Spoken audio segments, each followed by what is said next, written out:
Walang audio yung speaker at saka sa president. Please rise for the singing of the Philippine National Anthem, to be led by the Samiweng Singers of Ilocos Norte.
Please remain standing for the nation's prayer. Aming manlilikha, tagapagbigay buhay at liwanag ng sangkatauhan. Salamat po sa iyong pagtangkilig at paggabay sa bansang Pilipinas. Salamat po sa kalayaang magtipon tulad ngayon ayon sa talaga ng aming saligang batas. Salamat po na kami dahil sa kabayanihan, pagsisikap at sakripisyo ng aming mga ninuno at mga bayani ay nabuo upang maging isang bansa at isang malayang demokratikong republika. Walhamdulillahi Rabbil Alamin. Pagpalain niyo po ang aming pagtitipon ngayon upang aming dinggin, liwanagan at suriin ang kalagayan ng bayan, ang state of the nation. At upang italaga sa inyong gabay at tangkilik ang mga magiging hakbangin ng pamahalaan sa pangunguna ng aming Pangulo, Ferdinand Romualdez Marcos Jr.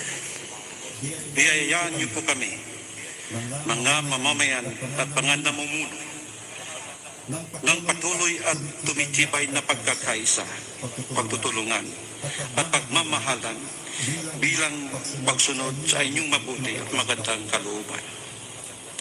Kasihan niyo po ang aming Pangulo at ang pangkat ng kanyang mga tagapangasiwa, ang aming mga mambabatas, ang aming mga hukom, at ang mga tagapagpairal ng katarungan, ng dalisay at ibayong kaliwanagan, karunungan, katuwiran, at katapatan sa kanilang banal na tungkulin.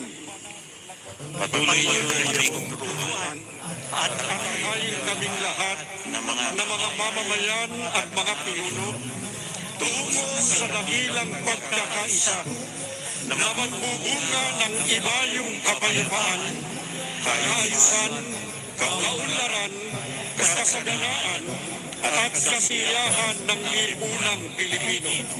Magpatuloy po tayo sa personal na panalangin. Mangyaring ang bawat isa ay tahimik na manawagan sa may kapal.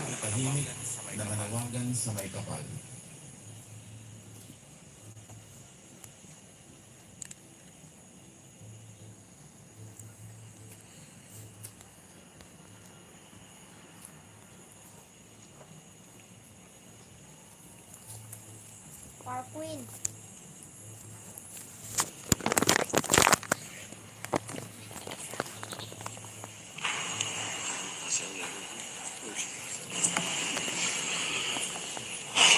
Ladies and gentlemen, honorable members of the Congress of the Philippines, His Excellency Ferdinand Romualdez Marcos Jr., President of the Republic of the Philippines.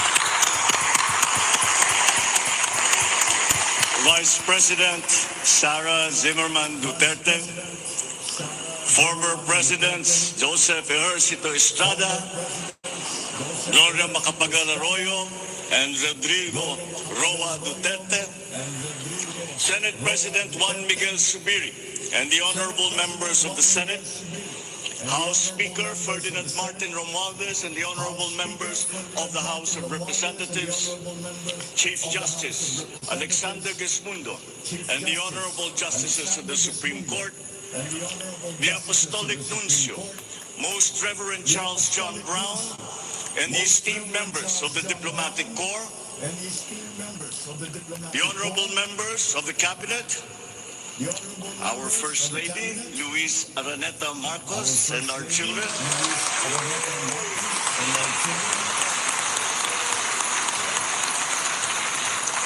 distinguished guests, ang mga minamahal kong mga kababayan, ladies and gentlemen, magandang hapon po sa inyong lahat. I come before you today to address you as it is my duty as President of the Republic. We live in difficult times brought about by some forces of our own making, but certainly also by forces that are beyond our control. But we have and we will continue to find solutions, and these are some of them. In terms of the economy, we will implement a sound fiscal management.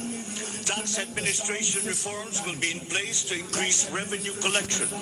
Expenditure priorities will be realigned and spending efficiency will be improved to immediately address the economic scarring arising from the effects of COVID-19 and also to prepare for future shocks. Productivity-enhancing investments will be promoted. Our country must become an investment destination, capitalizing on the corporate recovery and tax incentives for enterprises so they create law, and economic liberalization laws such as the Public Service Act and the Foreign Investments Act. Ecozones will be fully supported to bring in strategic industries such as those engaged in high-tech manufacturing, health and medical care, and all emerging technologies. This is also seen to facilitate economic growth outside of Metro Manila. Our tax system will be adjusted in order to catch up with the rapid developments of the digital economy, including the imposition of value-added tax on digital service providers. The initial revenue impact will be around 11.7 billion pesos in 2023 alone. Tax compliance procedures will be simplified to promote ease of paying taxes. We will pursue measures to determine possible undervaluation and or trade misinvoicing of imported goods.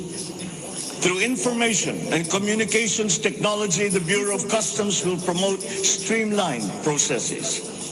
Disbursements for 2022 to 2023 will be maintained at above 20% of gross domestic product, or 4.955 trillion pesos and 5.086 trillion pesos respectively, to ensure continuous implementation of priority programs.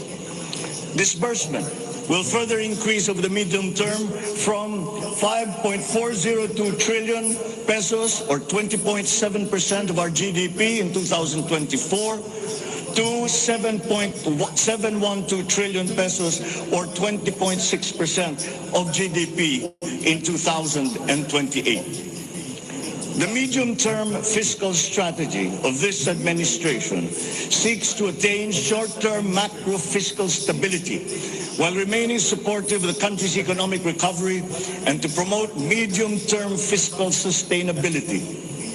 Furthermore, and more importantly, fiscal policy aims to bring together the national government's resources so that these are mobilized and utilized in order to gain the maximum benefit and the high multiplier effects for our economy. Measurable medium-term macroeconomic and fiscal objectives include the following headline numbers. These are based on forecasts that are consistent with the guiding principles of coherence of strategies, policy discipline, and fiscal sustainability.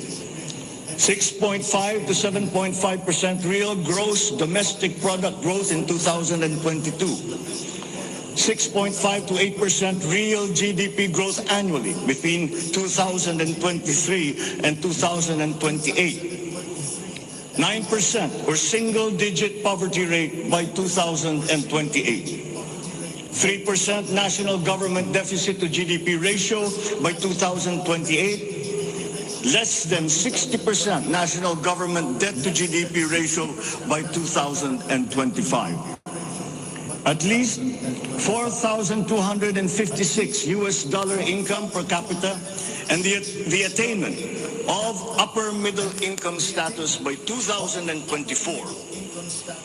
The aforementioned headline goals summarize the objectives of this medium-term fiscal strategy being submitted to Congress for its adoption and concurrence to the concurrent resolution by the Senate and House of Representatives. Once adopted, the MTFF will become an anchor for the annual spending and financing plan of the national government and Congress when preparing the annual budget and undertaking related appropriation activities. It is therefore a forward-looking document that extends beyond the traditional 3-year horizon to reach 6 years, coinciding with the 6-year coverage of the Philippine Development Plan 2023 to 2028. The MTFF also promotes transparency and credible commitment to pursue the indicated social macroeconomic goals that optimize the government budget. Medium-term growth targets and the assumptions regarding key macroeconomic variables underpin the medium-term fiscal plan. The recent past and the COVID-19 pandemic has beset the macroeconomic environment with challenges and a series of external shocks. Inflation has accelerated in recent months due largely to significant increases in international prices of oil and other key commodities. Still, the economic growth momentum remains firm, as demonstrated by the strong 2022 first quarter GDP growth at 8.3%. However, the recovery process from the impact of the pandemic is still ongoing, amid elevated uncertainty in the international economic environment. Revisions in the macroeconomic assumptions incorporate these challenges and most recent economic developments, leading to upward adjustments in the following: inflation rate for 2022 to 2023, foreign exchange rate for 2023 to 2025, and goods and services imports growth for 2022. The economy is expected to grow by 6.5 to 7.5% this year as we continue to reopen the economy while considering the recent external developments. In the first quarter alone, GDP saw an increase in household consumption and private investments, along with a robust manufacturing industry, high vaccination rate, improved healthcare capacity, and an upward trend in tourism and employment. This is expected to continue for the rest of the year. The strong economic growth is projected to be sustained and expanded further to 6.5 to 8% from 2023 until 2028.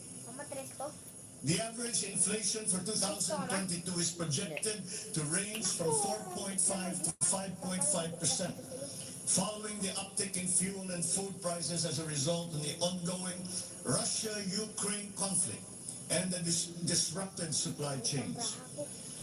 It is slightly adjusted to 2.5 to 4.5% in 2023 and is seen to return to the target range of 2.0 to 4.0% by 2024 until 2028. Dubai crude oil price is expected to settle at 90 to 110 US dollars per barrel in 2022, 80 to 100 US dollars per barrel in 2023, and 70 to 90 US dollars per barrel from 2024 onwards, as oil supply is expected to catch up and stabilize over the medium term. The Philippine peso is projected to average between 51 to 53 pesos per US dollar in 2022 and 51 to 55 pesos per US dollar from 2023 onwards due to aggressive monetary policy tightening by the US Federal Reserve, market aversion amid the Russian-Ukraine conflict, and again, increased global oil prices. Lastly, exports of goods are expected to grow by 7% in 2022 and 6% from 2023 to 2028. On the other hand, imports of goods are projected to grow by 18% in 2022, 6% in 2023, and 8% from 2024 to 2028. I have instructed the NEDA to coordinate with other agencies and work on the Philippine Development Plan for 2023 to 28 and to submit to me the complete blueprint and progress of its implementation not later than year end. One of the main drivers of our push for growth and employment will be in the agricultural sector. With regard to food supply, we are confronted by a two-pronged problem. That which will hit us in the short term and that which will hit us in the long term. Tayo ay nahaharap sa mga problemang kabiyak nating mararamdaman at mga hamong pangmatagalan. Ang mga suliraning agarang mararamdaman ng ating mga kababayan ay ang posibilidad ng tuloy-tuloy na pagsipa ng presyo ng pagkain at kakulangan sa supply ng ating pagkain. Upang masuportahan ang mga bumili para mapanatili ang kanilang purchasing power o kapangyarihan sa pagbili, isinapinal ng Department of Agriculture ang planong taasan ang produksyon sa susunod na panahon ng pagtanim o planting season sa pamamagitan ng tulong pinansyal at teknikal. Magbibigay tayo ng pauta habang mas ilalapit natin sa sektor ng agrikultura ang hindi gaanong mahal na farm inputs na bibilhin na ng bulto ng gobyerno. Kabilang dito ang abono, pestisidyo, mga punla, feeds, fuel subsidy at ayuda para sa mga karapat-dapat na benepisyaryo. Para sa pangmatagalang solusyon, itataas natin ang produksyon ng mga kalakal at produktong pang-agrikultura. At para magawa ito, pagtitibayin natin ang tinatawag na value chain na nagsisimula sa mga magsasaka hanggang sa mga namimili. May mga bahagi ng value chain na sa ngayon ay kanya-kanya ang operasyon. Pagtibayin natin ang koordinasyon ng iba't ibang bahagi nito. Ang pagsasaliksik para sa mga makabagong paraan at ng pagtatanim at pag-aalaga ng hayop ay masusing gagabayan ng Department of Agriculture. Ang produksyon ng farm inputs o mga kakailanganin ng mga magsasaka sa pagpapalago ng kanilang sakahan ay ating iaayon sa mga hamong dala ng climate change at global warming. Mahigpit na pagsusuri ang gagawin ng ating mga eksperto tungo dito. Ang mga pautang at financial assistance sa mga magbubukid at mangingisda ay magiging institusyon at patakaran ng aking administrasyon.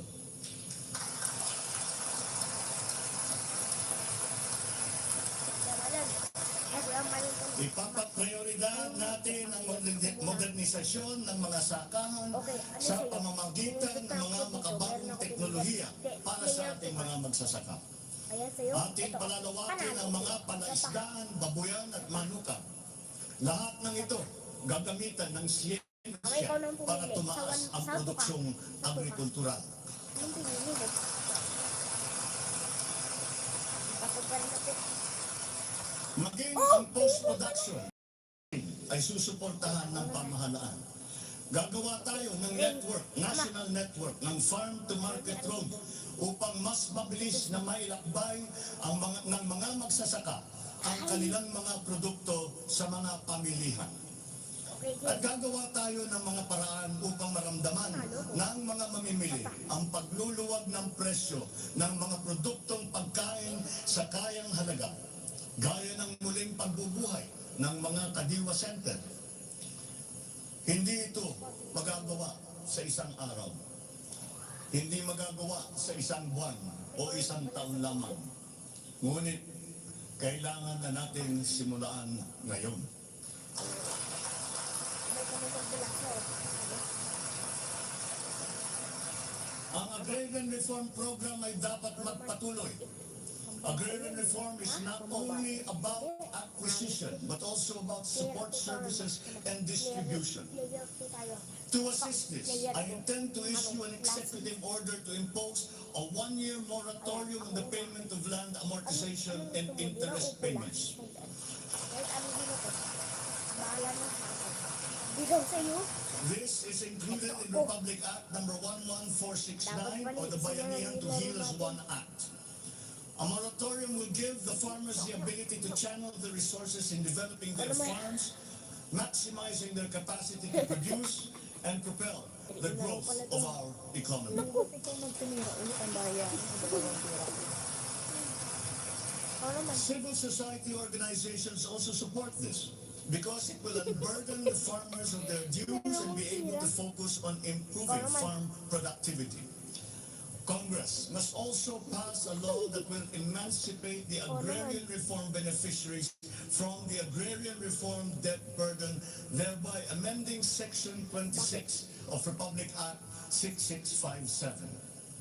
In this law, the loans of agrarian reform beneficiaries with unpaid amortization and interest shall be condoned.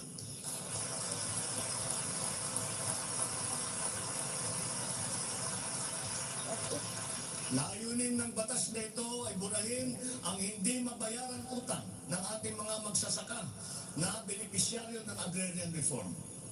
Agrarian reform beneficiaries who are still to receive their awarded land under the Comprehensive Agrarian Reform Program shall receive it without any obligation to pay any amortization.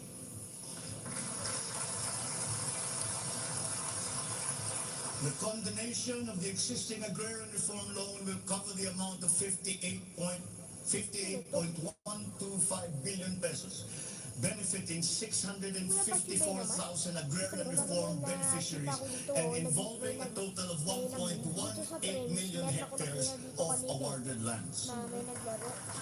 Sige na ba si Ahlou? Sino ba naka-add sa'yo? Executive Order number 75, Series 2019 requires that all government agencies, bureaus, departments, and instrumentalities to turn over agricultural lands to qualified agrarian reform beneficiaries.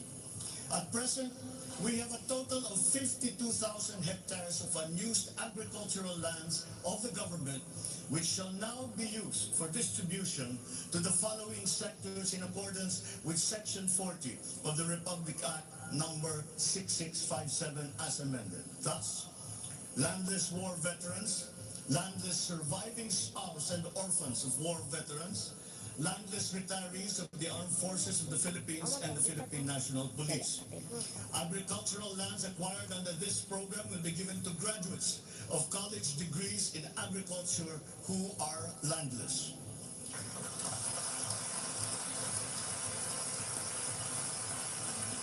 The call of the times is for the infusion of fresh and new blood in the agricultural sector. We need a new breed of farmers equipped with modern agricultural technology able to engage in sustained scientific farming that will not only increase farm yields but also resilience in the face of climate change.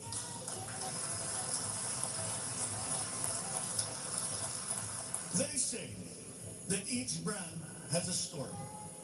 As for the Filipino brand, ours is deeply rooted in our rich cultural heritage, and the tourism sector plays an invaluable role in the promotion of the Filipino brand. Tourism is not only an important economic development tool, but the abundance of opportunities that the sector creates in terms of regular employment and even job creation at the grassroots level is undeniable.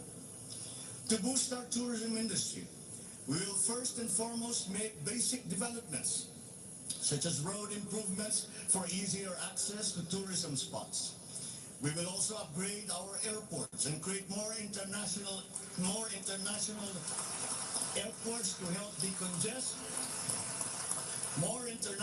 airports to help decongest the bottleneck in the Manila airport. We will also make it more convenient for travelers to go around the country, even to remote areas, to help promote undiscovered tourist spots. This program will be led by the Department of Tourism together with the Department of Public Works and Highways.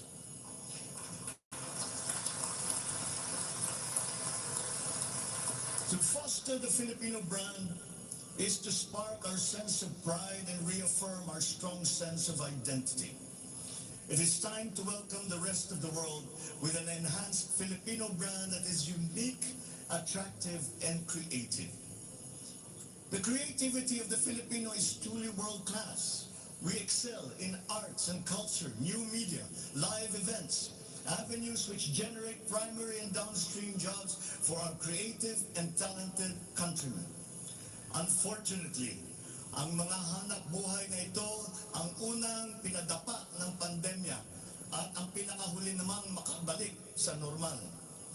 The creative industry likewise faces many challenges, including workplace conditions, working hours, intellectual property rights, and the welfare of our beloved freelancers who were left vulnerable during the height of the pandemic.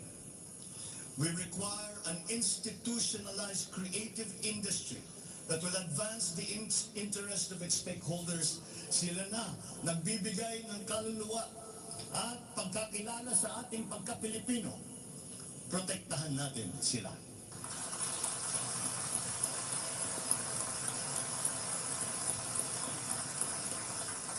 The Department of Social Welfare and Development has a large part to play in all of this. Magpapatuloy ang ating pagkalinga sa ating mga kababayan na lubos na nangangailangan. Hindi po natin sila pababayaan. Mangunguna sa pag-aagapay sa kanila ang Department of Social Welfare and Development. Utos ko sa DSWD ang mabilis na pagtugon sa pangangailangan ng mga biktima ng kalamidad at mga iba't ibang krisis. Ang mga field office nila ay inatasan na maagang maglaga ng family food packs at non-food essentials sa mga LGU bago pa man manalasa ang anumang kalamidad. Magdadagdag tayo ng mga operation center, warehouse at imbakan ng relief goods, lalo na sa mga malalayong lugar na mahirap marating. Titiyakin natin na maayos ang koordinasyon ng DSWD at Department of Human Settlements and Urban Development nang sa ganon madali ang pagpatupad ng Emergency Shelter Assistance Program para sa mga biktima ng kahit anong kalamidad.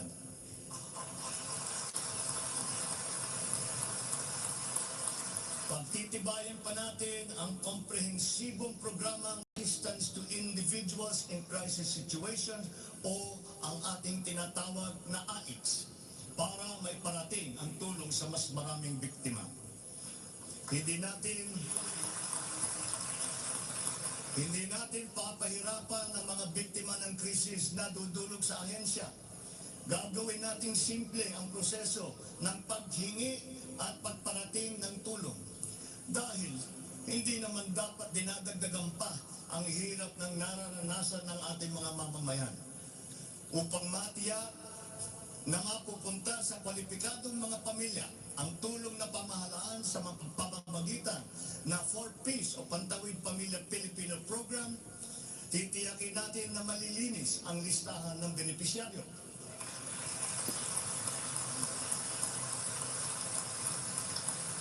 Higit na sa 1 milyong pangalan na ang nakapag-graduate na sa listahan. At nagagalak akong mabatid na sila ay nakakatayo na sa kanilang sariling paa. Kaugnay nito ay inutusan ko ang DSWD na pag-ibayuhin pa ang pagrepaso ng listahan upang maitutok ang pamimigay ng sapat na ayuda sa mga lubos na nangangailangang pamilya. Magpapatuloy ang supplemental feeding program para sa mga bata sa child development centers at supervised neighborhood play at lalo pa natin palalawakin sa taong 2023.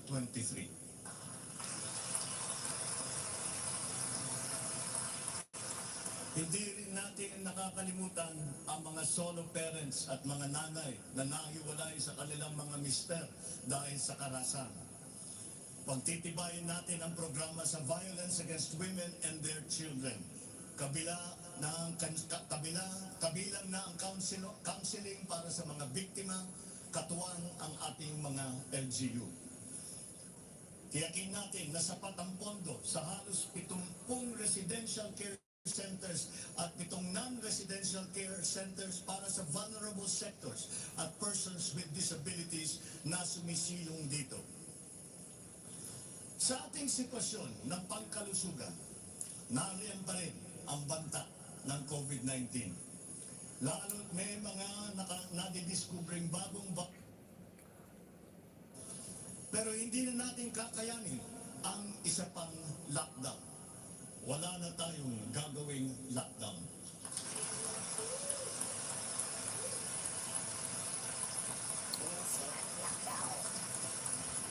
Dapat nating balansehin ng maayos ang kalusugan at kapakanan ng ating mga mamamayan sa isang banda at ang ekonomiya naman sa kabilang banda. Nakikipagtulungan ang iba't ibang ahensya ng pamahalaan sa pag-monitor sa mga COVID-19 hospital admission upang makatiyak tayo na may sapat na kapasidad ang ating healthcare system at maiwasan ang pagsipa ng bilang ng nagkakasakit. Patuloy din ang Ikaw nagpalit. vaccine booster rollout para sa ating pangkalahatang depensa.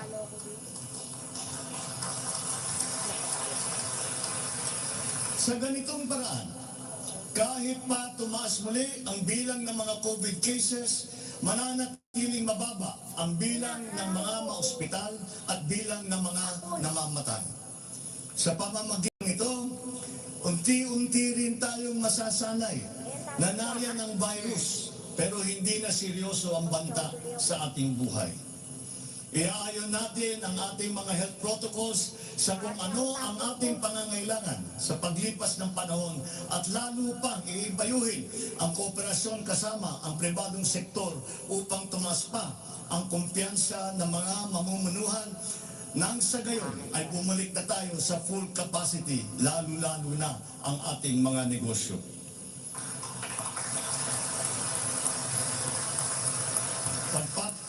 Pagbubutihan pa natin ang pagpapakalat ng tamang impormasyon ukol sa COVID, kasama ang kahalagahan ng bakuna.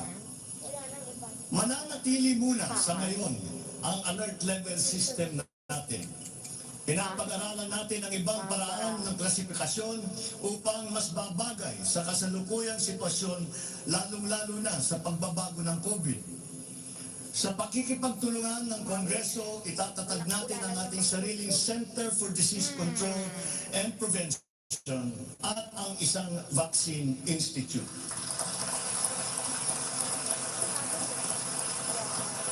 Magtatayo tayo ng dagdag na mga health center at ospital. But beyond the issues that the pandemic has brought, the need for a stronger healthcare system is self-evident. We must bring services, medical services to the people and not wait for them to come to our hospitals and healthcare centers. Napakinabangan natin ng gusto ang malalaking specialty hospital gaya ng Heart Center, Lung Center, Children's Hospital at National Kidney and Transplant Institute.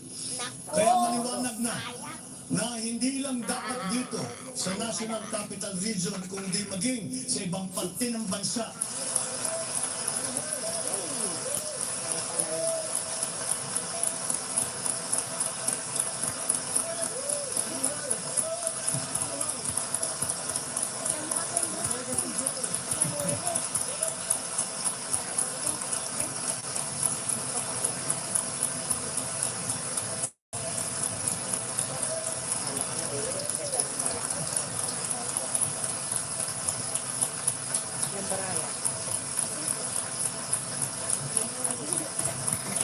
Maliwanag na hindi lamang dapat dito lamang sa National Capital Region kundi maging sa ibang parte ng bansa, kailangan magdagdag ng ganitong uri ng mga pagamutan. Bukod dito, upang mailapit natin ang healthcare system sa taong bayan, nang hindi sila kailangan pumunta sa sentro ng kanilang bayan, lalawigan o region, ay maglalagay tayo ng mga clinic, mga RHU, na pupuntahan ng mga doktor, nurse, midwife, medtech, isang beses, dalawang beses sa isang linggo. Nang sa ganun, magiging mas madali sa may karamdaman na magpapagamot nang hindi na kailangan magbiyahe ng malayo.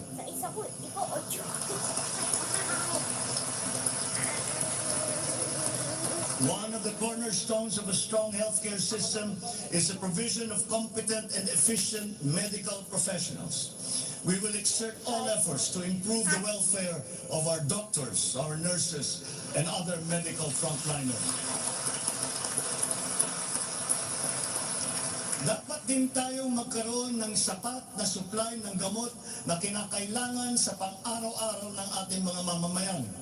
Sinimulan ko na ang pakikipag-usap sa mga kumpanya ng gamot dito sa Pilipinas at sa ibang bansa. Hinihikayat natin na buksan nila ang merkado upang bumaba ang presyo ng gamot.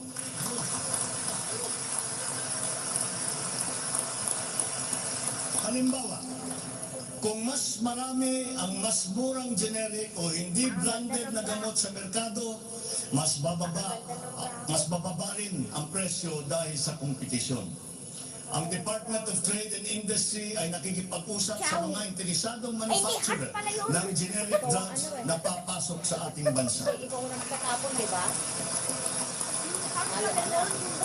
Inuutusan ko naman ang Philippine Competition Commission na pantay-pantay dapat at walang kartel sa hanay ng mga pharmaceutical companies. Very good. Go, Marcos. Dahil kapag bukas ang merkado, bababa ang presyo ng gamot para mapakinabangan ng ating mga mamamayan. This is one of the hard lessons that we learned when the pandemic struck, and therefore we must act on that shortcoming.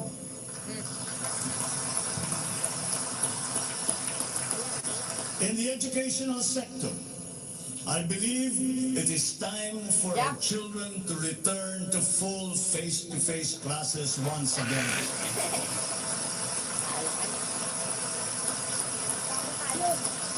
The Department of Education, led by our highly able Vice President Sara Duterte, is now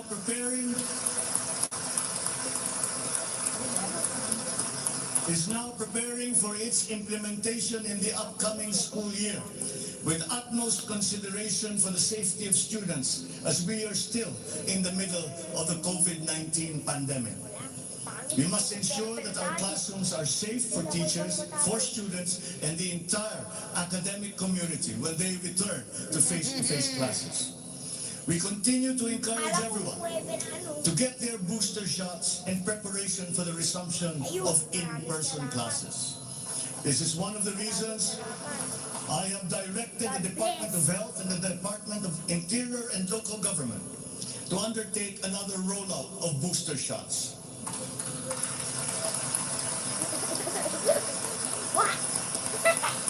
The condition and availability of schoolrooms for our students must also be addressed again, in coordination with the Department of Public Works and Highways.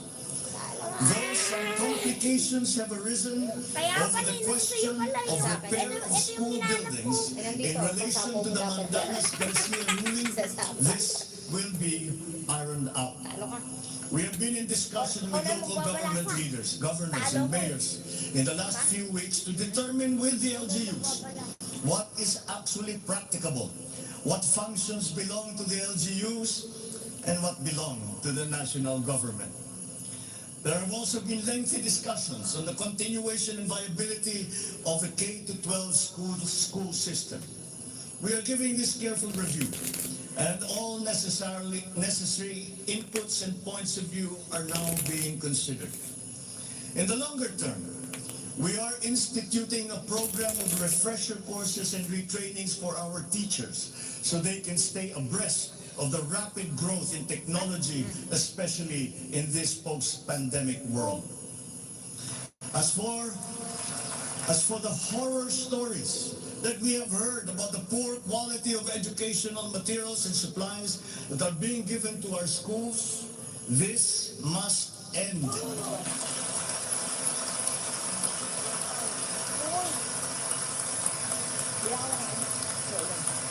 Our children must always be equipped with the best that we can provide. Ang edukasyon ay ang tanging nating pamana sa ating mga anak na hindi mawawaldas. Kaya anumang gastusin sa kanilang pag-aaral ay hindi tayo nagtitipid. Hindi rin tayo nagtatapon. And once again, I am not talking about history or what is being taught. I am talking about materials that are necessary for effective teaching in this day and age. Children now need connectivity to the internet. They need devices to use. They need computers, educational tools.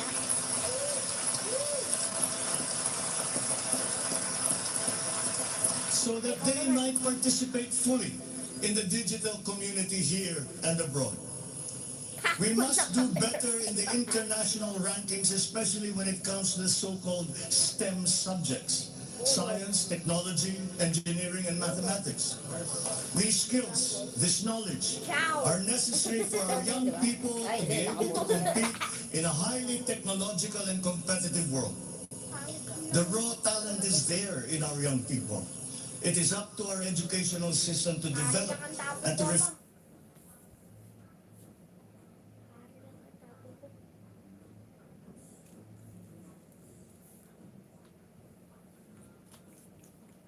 that great pool of talent.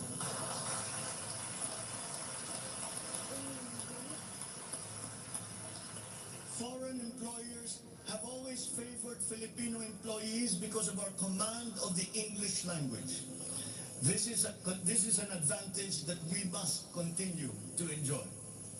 The internet has now become the global marketplace, not only for goods, services, but also for ideas, even extending to our own personal interactions.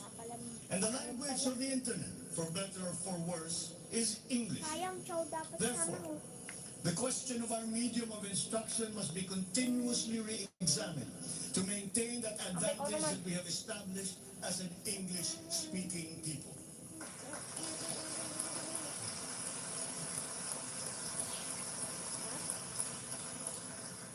On a related subject, we are entering an age of exponential adoption of technology. It is the fourth industrial revolution. This will be characterized by the infusion of technology into almost every facet of our lives. Breakthrough technologies in the areas of quantum computing, artificial intelligence, nanotechnologies, the Internet of Things, robotics, self-driving electric vehicles, 3D printing, virtual and augmented realities, among others, that will radically transform the way business is done. The scale and the speed at which these innovations are introduced universally into our everyday lives and activities is unprecedented in our recorded history. We cannot stand idly by. The mission of our Department of Information and Communications Technology is to identify and utilize these innovations to improve governance. It has the daunting task now of transforming our government into an agile bureaucracy that is responsive to the needs of the public. Provide good and solid data to ensure informed decision-making, as well as allow secure and seamless access to public services. The voluminous records stored in the government warehouses and archives have to be digitized. Those that are already stored in various inventories of data should be harmonized and shared across departments and agencies. Needless to say, these have to be kept in large data centers that are secure yet accessible. The national ID will play an important part in this digital transformation.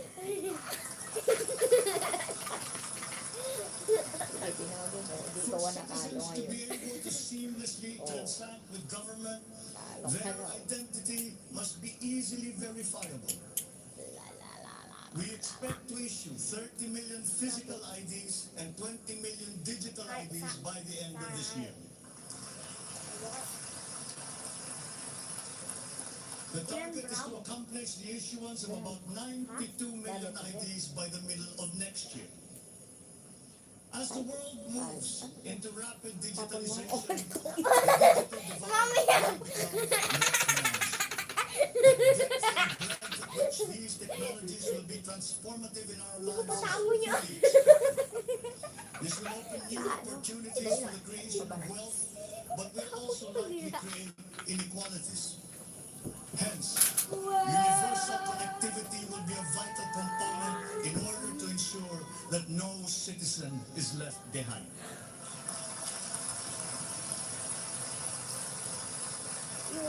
I have therefore tasked the DICT to deploy digital connectivity across our various islands.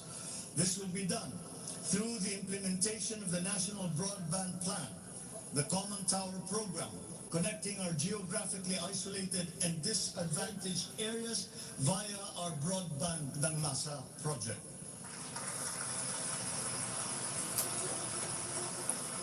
All relevant modes of digital transport should be utilized. These may be through a combination of terrestrial or submarine fiber optics, wireless, and even satellite technology. As our Public Service Act has opened the doors and removed the restrictions on foreign investment, we foresee an increase in direct investment of overseas players. This will translate into better quality, availability, and affordability of telecommunication services all over the country. We come now to infrastructure. The backbone of an economy is its infrastructure. The infrastructure program of the Duterte administration must not only continue, but wherever possible, be expanded.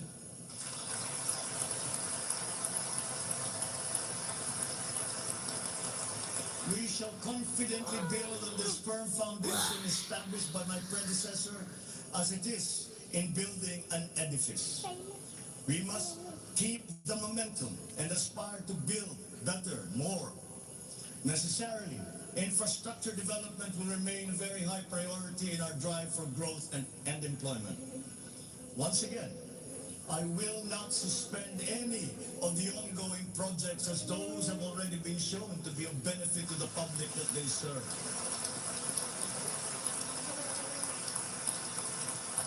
We will continue to study the proposals that have been made. Infrastructure development spending will be sustained at 5 to 6% of GDP. The planned expansion of infrastructure projects, I believe, would be possible if we continue to encourage the participation of the private sector in the development of our programs. Public-private partnerships, or PPPs, hold great potential for that expansion, for infrastructure development, and for innovation. Our infrastructure development is of primary importance, as it is a necessary element to improve many other sectors, to include agriculture, tourism, general economic activity, and even to governance.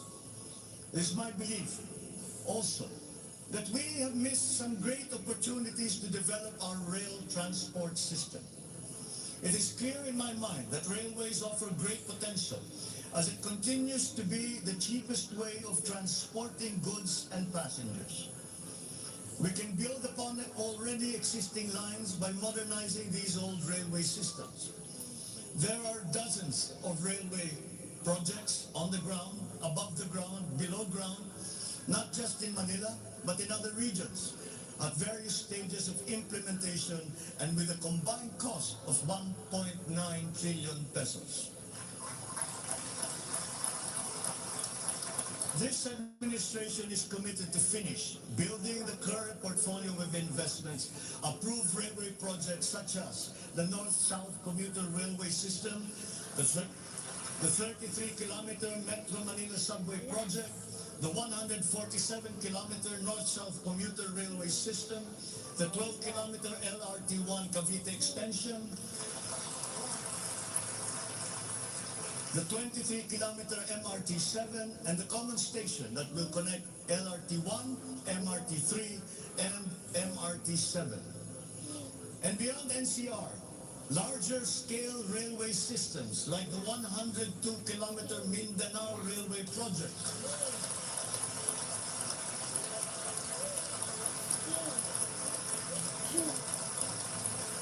the Panay Railway Project, and the Cebu railway system will be integrated as a vital part of our transport and communication systems. We will also continue to improve our roads and transportation systems in key cities throughout the country through various projects, such as the Cebu Bus Rapid Transit, Davao High Priority Bus System, Ilocos Norte Transportation Hub, the El Nido Transport Terminal.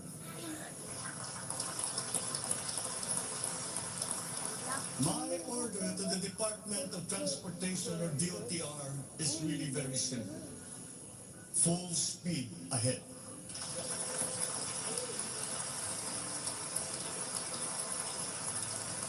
Improving our railway system along with modernizing existing airports and seaports will maximize our strategic location in the Pacific and connect our many islands. A key sector in our transformation plans is that of energy. Another fundamental requirement for growth and increased employment will be the availability of cheap, reliable energy. This even comes under the category of ease of doing business.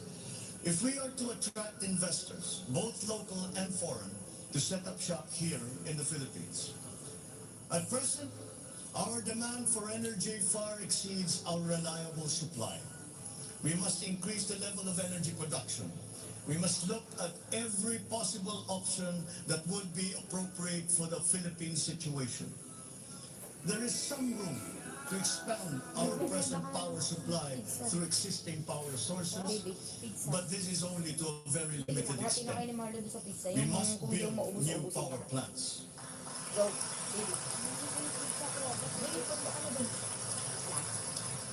We must take advantage of all the best technology that is now available, especially in the areas of renewable energy.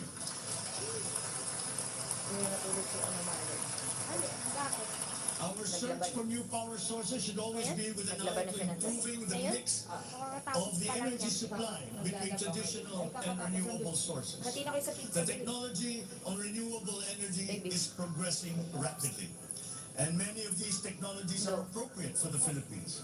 We have already begun windmill power. We are now expanding very quickly our solar power production. For both offshore and onshore wind turbines, for example, the World Bank has calculated that there is a potential for 255 gigawatts by the year of 2030. Solar power has steadily increased its efficiency in converting sunlight to electrical power, which is particularly attractive for the Philippines. Because unlike wind power, solar power is practical almost everywhere in the Philippines all year round. In the move to lowering our carbon footprint caused by energy production, our advancement to renewables will have a lead time. In the interim, natural gas will hold the key. We will provide investment incentives by clarifying the uncertain policy in upstream gas, particularly in the area close to Malampayan. Sona muna, sona. This requires clarification of the processes and review of service contracts policy. I believe that it is time also to re-examine our strategy towards building nuclear power plants in the Philippines.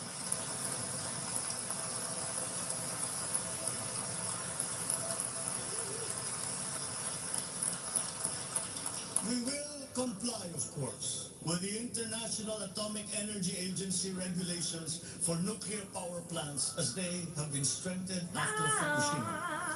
In the area of nuclear power, there have been new technologies developed that allow smaller-scale modular nuclear plants and other derivations thereof.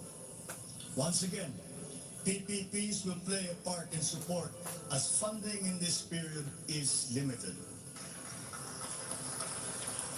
Furthermore, we must examine the entire system of transmission and distribution for the purpose of finding ways to lower the price of energy to the consumer and to industry. We must expand the network of our transmission lines while examining schemes to improve the operation of our electrical cooperatives. All this in aid of reducing energy costs, especially but not limited to households. All this impetus for development and growth we undertake within the context of accelerating climate change and extreme weather conditions. Though we are a minor contributor to climate change globally, we have the unfortunate distinction of being one of the most vulnerable countries to the effects of climate change. For the welfare of our people, it is incumbent upon us to alleviate the effects of that vulnerability. The use of renewable energy is at the top of our climate agenda. We will increase our use of renewable energy sources such as hydropower, geothermal power, solar, and wind. Geographically, we are a disaster-prone country. Capacity building for our natural disaster resiliency is therefore a must. Investment in science and technology is imperative to enable accurate weather forecasts and on-time disaster alerts. Studies show that already now, many areas in the Philippines are at high risk from the rise in sea levels brought about by the increase in global temperature. We must adapt to this phenomenon with disaster-proof planning for our communities. We will also look into the precarious fresh water supply situation in the country, especially in our urban areas. Many of our water supply systems date back to the 1950s, and they must now be rehabilitated and improved. I've instructed the DNR, together with the DPWH, to explore possible partnerships with the private sector to address this crucial situation. The Philippines has excellent laws on the environment, but we have to guarantee that these laws are properly enforced. And this will require a great deal of coordination and cooperation between concerned government agencies and private stakeholders. Companies who exploit our natural resources must follow the law.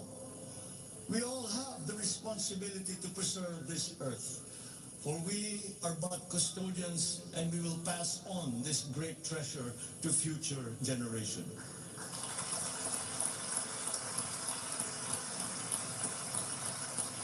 There is no question that the preservation of the environment is the preservation of life. If we cannot mitigate climate change, all our plans for the economy, all our plans for our future will be for naught.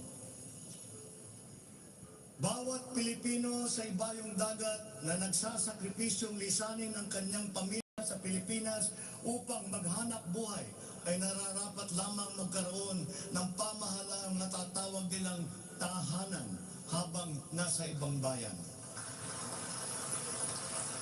Ito ang papel na gagampanan ng kagawaran ng manggagawang mandarayuhan o Department of Migrant Workers matapos itong ideklara bilang ganap na ahensya ng gobyerno ng isang taon. Ang kagawaran ito ang magsisilbing kanlungan ng ating mga kababayan sa gitna ng mundong walang kasiguruhan at mahigpit na kompetisyon. Ito ang maglalatag sa kanila ng mga oportunidad. Titiyak na ang kanilang mga hanap buhay ay tugma sa kanilang mga kasanayan.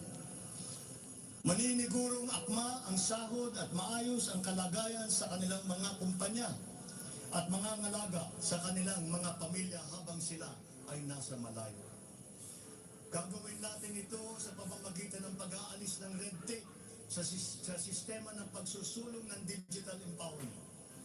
We shall automate the verification of contracts and issue secure overseas employment certifications that you can keep on your smartphone. Empowering the Department of Migrant Workers and the DRCC to make this a top priority.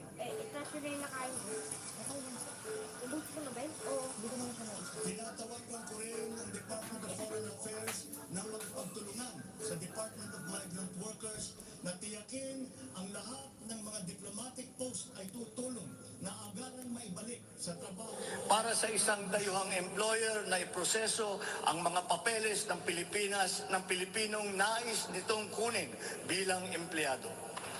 Aatasan din natin ang kagawaran ng gawing simple ang komplikadong handbook ng mga tuntunin at regulasyon para sa mga OFW. Nang sa gayon ay maging malwan ang mga transaksyon may kinalaman sa kanilang pangingibang bansa. Mula sa handbook na may 240 seksyon ay gagawin nating pamphlet na lamang na hindi hihigit sa 100 pahina. Mahirap na nga ang buhay. Kaya naman, ayaw pa natin makitang lalo pang nahihirapan ang ating mga manggagawang mandarayuhan sa pagtupad sa kanilang mga pangarap. Para sa mga kababayan nating naiipit sa kaguluhan, inaabuso at nanganganib ang buhay, ikinagagalap kong sa ilalim ng aking pamumuno ay ilulunsad natin ang One Repatriation Command Center o ORCC. Ilalaan natin ang isang social media platform ng Department of Migrant Workers at ang hotline upang matulungan agad at maligtas sila mula sa masigit na kapahamakan. Noon, nangungutang pa ang isang ina ng bawat OFW upang sumakay ng barko para pumunta sa Maynila at mangatok sa iba't ibang ahensya para mapauwi ang anak na inaapi. Ngayon, kami na ang tatawag sa mga magulang ng OFW para sabihin sa kanila ang petsa kung kailan nila mayayakap at makakapiling ang kanilang mga anak.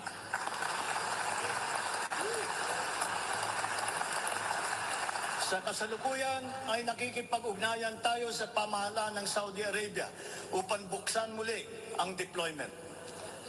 Kaya natin at gagawin natin ang makipagnegosasyon na mabigyan ang ating mga kababayan doon ng tamang pasahod at mapangalagaan ang kanilang karapatan at kapakanan.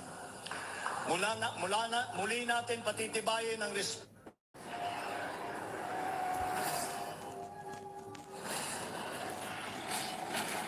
sa mga susunod na buwan ay magtutungo si Secretary Susan Opre sa Saudi Arabia upang tiyakin na may sapat na puwersang magsisiguro na mabubuksan muli ang empleo sa bansa at para maisulong ang ating kampanya laban sa human trafficking.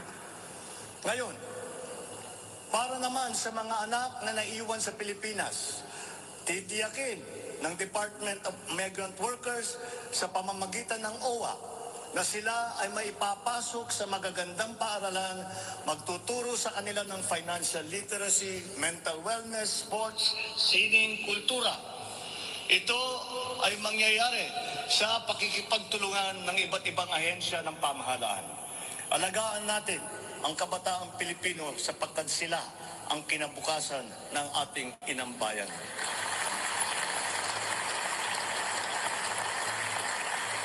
Sa ating mga kababayan na nasa ibang bansa, you deserve a home in government, not only for the money that you send home, but you are not cold tools of the economy.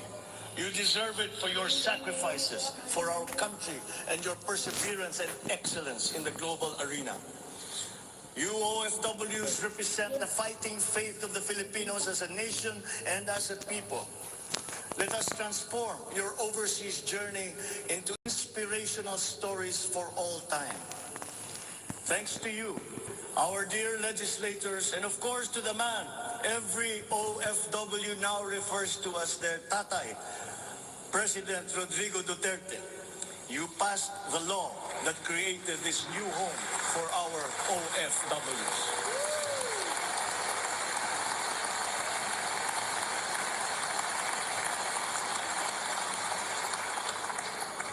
On the area of foreign policy, I will not preside over any process that will abandon even 1 square inch of territory of the Republic of the Philippines to any foreign power.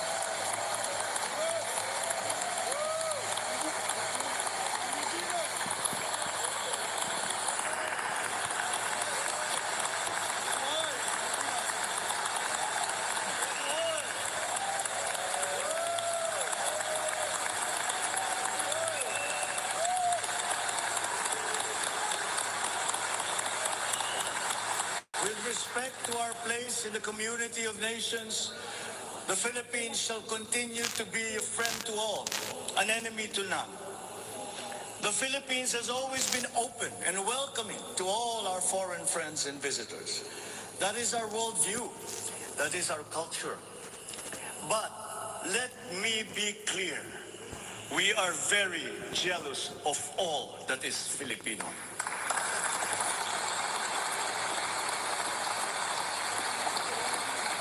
We will be a good neighbor, always looking for ways to collaborate and cooperate with the end goal of mutually beneficial outcomes. If we agree, we will cooperate and we will work together. And if we differ, let us talk some more until we develop a consensus. After all, that is the Filipino way. But we will not waver.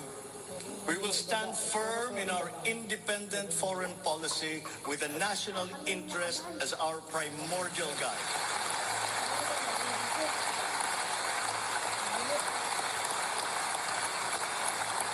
We commit to maintaining good relations with the rest of the world.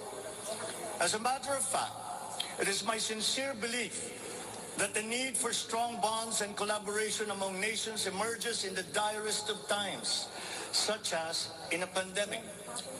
The partnerships and alliances that we make with all will provide stability all nations will need as we emerge into this new global economy. The Philippines will continue to promote stronger and multifaceted relationships with all our partners around the world. We are in fact grateful for the messages of support and offers of help that we have received from many of our friends in the international community. This has been communicated to us through the different envoys and ambassadors here in the Philippines. Such strong relationships can only be beneficial to all involved. As I am here today addressing the legislature, allow me now to propose legislation that we would like you to pass in support of these programs. 1. National Government Right-Sizing Program, a reform mechanism that seeks to enhance the government's institutional capacity to perform its mandate and to provide better services while ensuring optimal and efficient use of resources. Compared to previous government reorganization efforts, the NGRP will entail a comprehensive strategic review of the functions, operations, organization, system, and processes of the different agencies, and massive and transformational initiatives in agencies concerned, such as mergers, consolidations, splitting, transfer, and even the abolition of some offices. The right-sizing efforts will also involve the conduct of a comprehensive strategic review of functions, programs, and projects that will cut across various agencies. Number two, a budget modernization bill.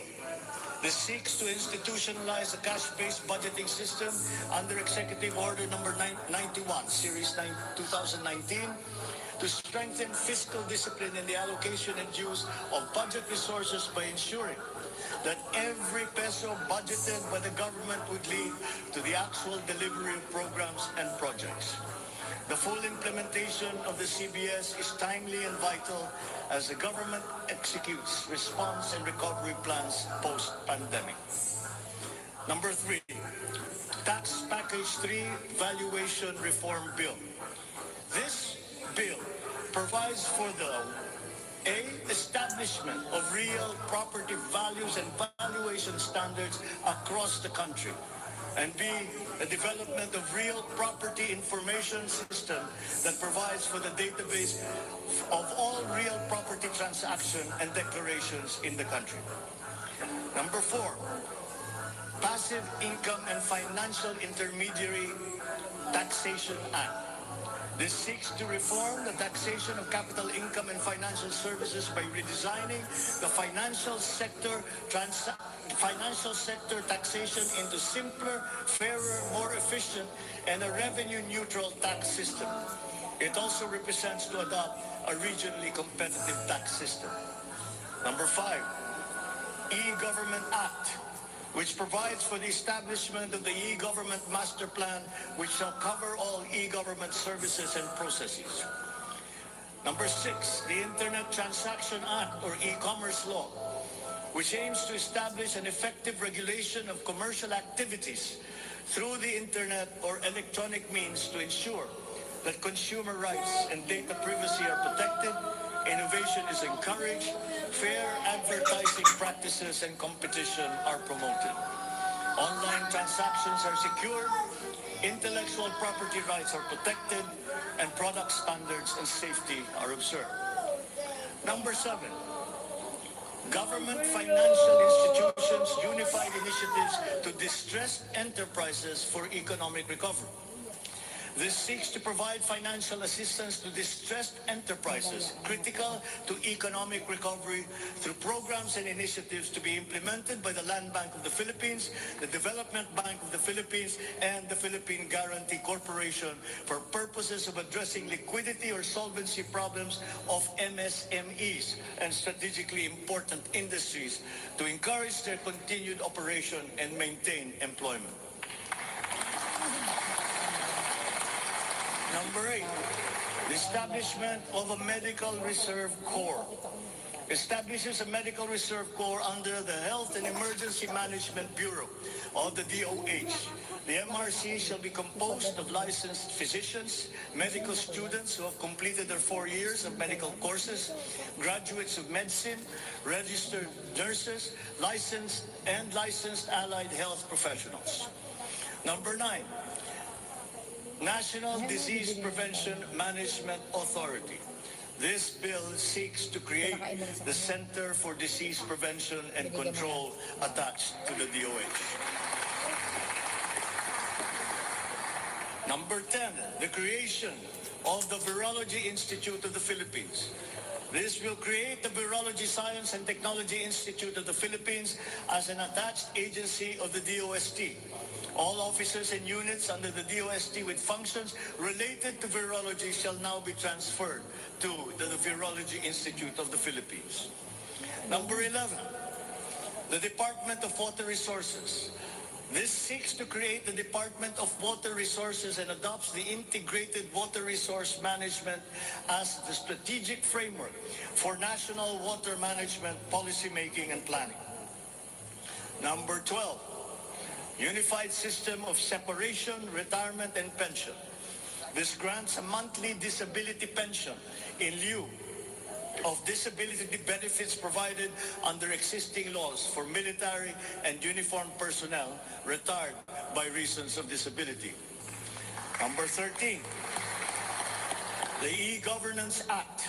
It promotes the use of internet and other ICT to provide opportunities for citizens. Number 14, the National Land Use Act.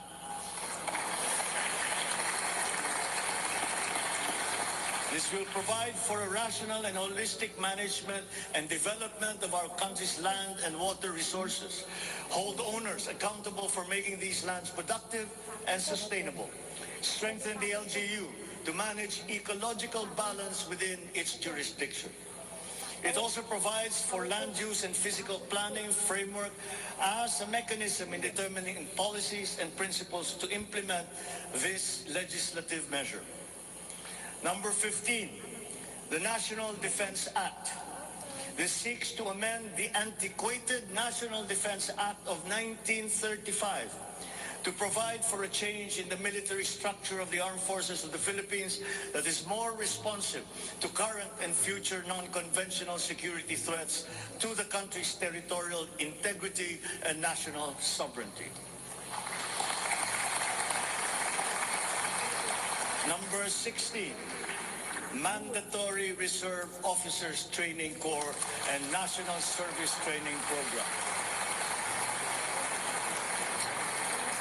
This seeks to reinstitute the ROTC program as a mandatory component of senior high school programs, grades 11 and 12, in all public and private tertiary level educational institutions. The aim is to motivate, train, organize, and mobilize students for national defense preparedness, including disaster preparedness and capacity building for risk-related situations. Number 17, enactment of an enabling law for the natural gas industry. This seeks to foster the development of the midstream natural gas industry in a bid to strengthen Philippine energy security by diversifying the country's primary sources of energy and promoting the role of natural gas as a complementary fuel to variable renewable energy. Number 18, amendments to the Electric Power Industry Reform Act, or EPIRA. This aims to improve the implementation of the law's provisions and enhance its effectiveness to address the high cost of electricity, alleged market collusion, and insufficient power supply. The bill seeks to restructure the Energy Regulation Commission to foster accountability and improve the Commission's government system that would ensure consumer protection and in enhancing competitive operation of the electricity market.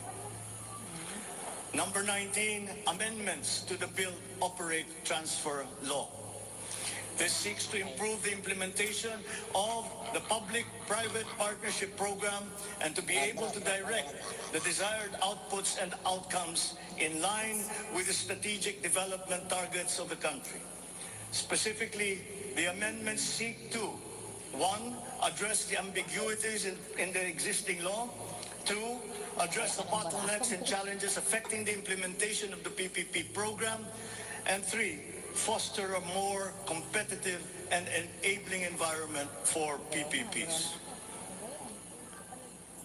To my fellow Filipinos, ang aking mga minamahal na kababayan, batid ko na hindi madali ang ating pinagdaraanan sa nakaraang higit na 2 taon. Alam ko rin na ang bawat isa sa inyo ay ginagawa ang lahat ng inyong makakaya upang patuloy na harapin ang lahat ng pagsubok sa kasalukuyan. I do not intend to diminish the risks and the challenges that we face in this turbulent time in global history. And yet, I see sunlight filtering through these dark clouds. We have assembled the best Filipino minds to help navigate us to this global crisis that we are now facing. We will endure. Dong, ha? Let our Filipino spirit ever remain undimmed.